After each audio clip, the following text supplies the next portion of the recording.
This is a powerfully strong pre-workout formula that silences all critics. Then, take a look at tight, extreme 476. You got 476. You need to do the karate chop, Josh. Karate chop? He got 476. That big dude got 476. Could you beat that?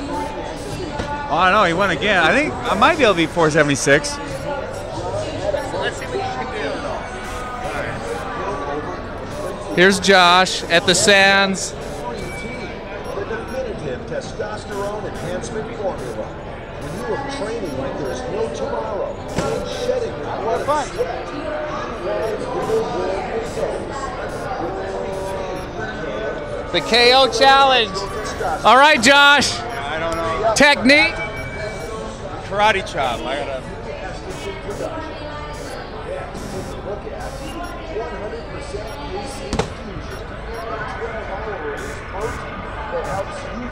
Oh, the karate chop is the way to go. This is not bullshit, apparently.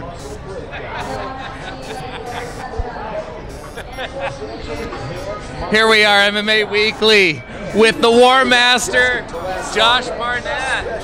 Here, let me take this. Tell us about the weekend here with all the muscle-bound. Yeah, it's something, man. It's an interesting dynamic that you get here. There's a lot of, let's just say, when so much of what somebody does is based upon image and not something objective or subjective. You know, it's entirely subjective and not objective. It creates some interesting individuals. However, you know, the bodybuilding and its ilk has been around for such a long time. I mean, there's a lot of, no matter what, there's a ton of hard work walking around these rooms. I mean, some of these folks have spent literally their entire life and nearly every moment developing their physique. Do you see a post MMA Josh doing bodybuilding, doing the flex on stage?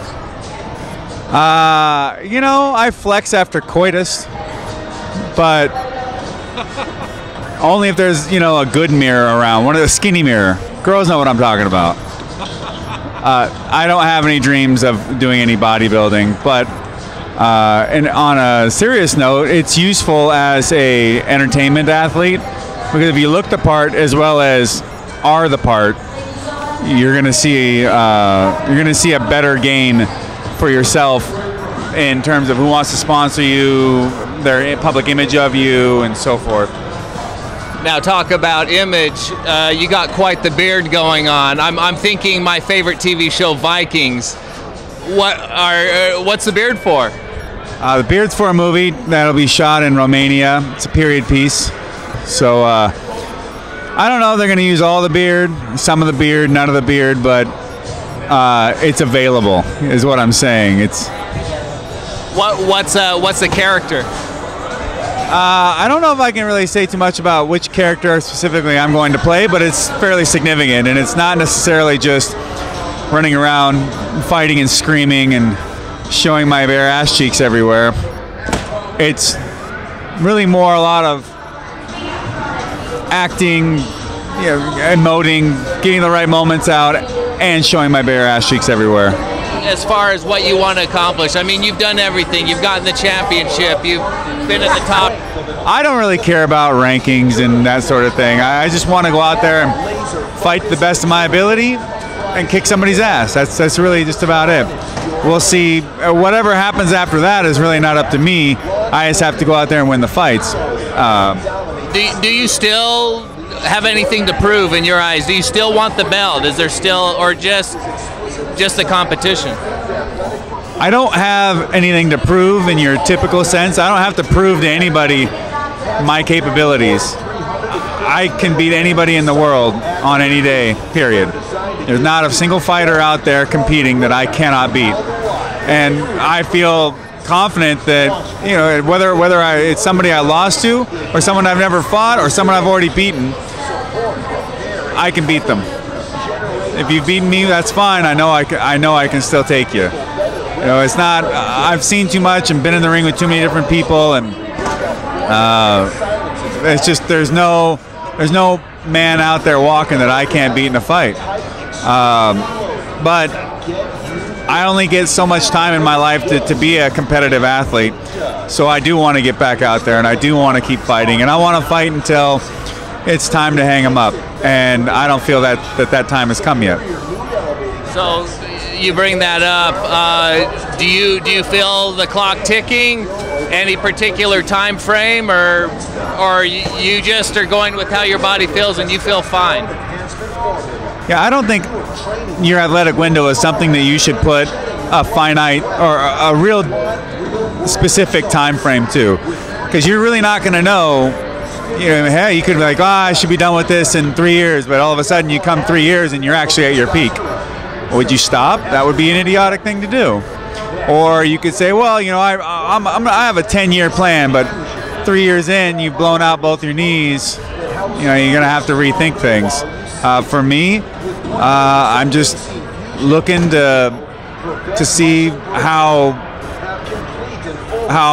capable my body will continue to be and how much drive I have to go out there, and I think just consistently being honest with myself in terms of whether I still want to do it or not. So no injuries that are keeping you out right now? Not at the moment. And you know, most stuff that has to do with, say, head trauma or psychological injuries, that's not on the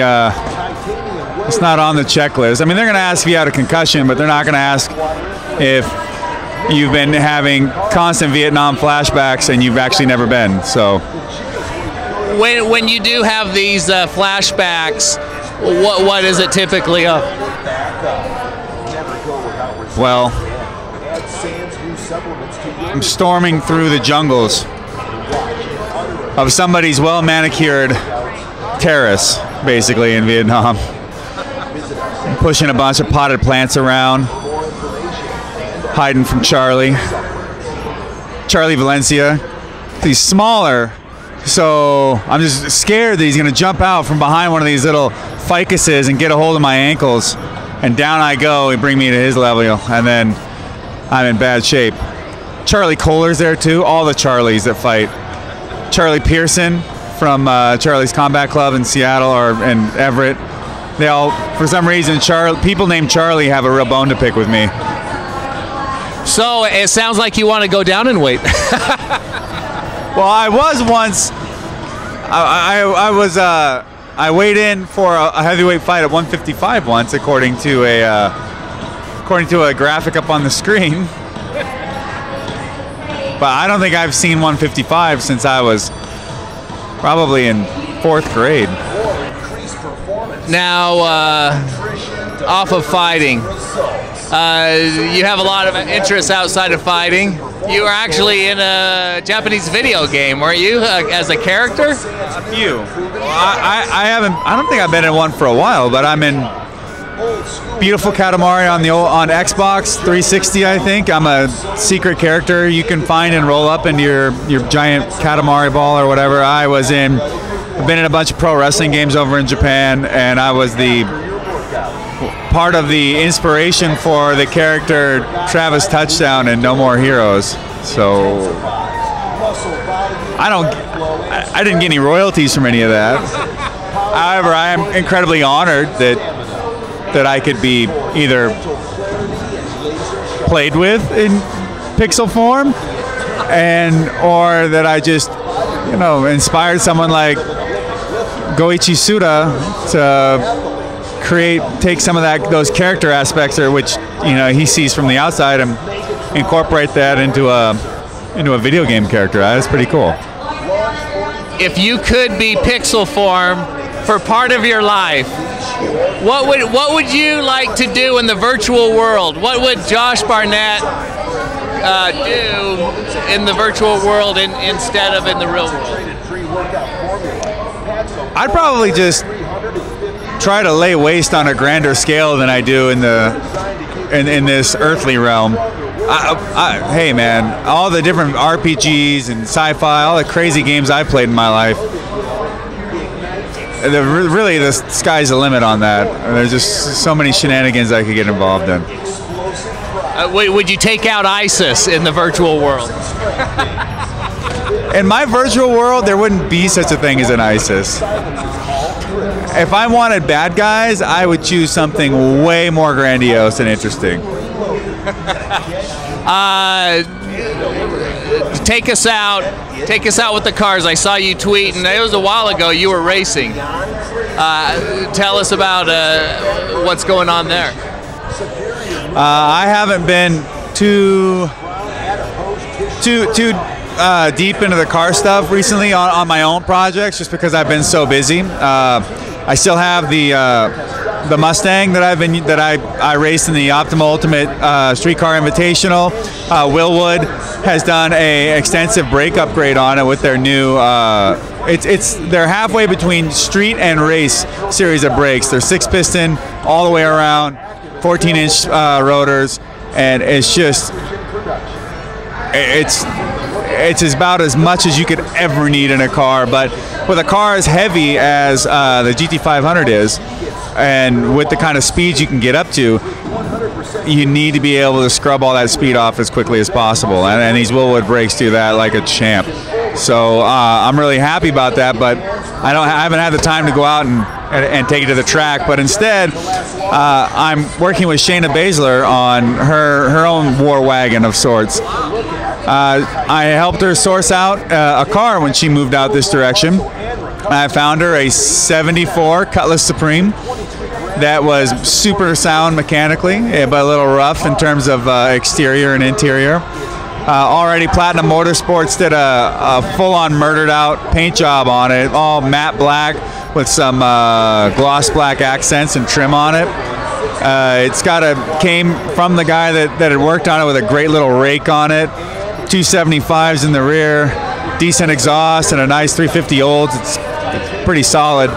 And right now we're just working on trying to take it to the next stage and make it a full-on awesome running street car for her daily endeavors. And it's a bit of taking a car that maybe some people would look at, or definitely look at it in the state that we got it as a zero, and showing how with not necessarily a lot of money and just some good forethought and just planning appropriately, you can take a zero and make it into a hero. And so that's really what we're doing with it. Is it going to pass the strict California emissions? Now, see, if it was a 75 Cutlass, I might have to worry about that, but it is not.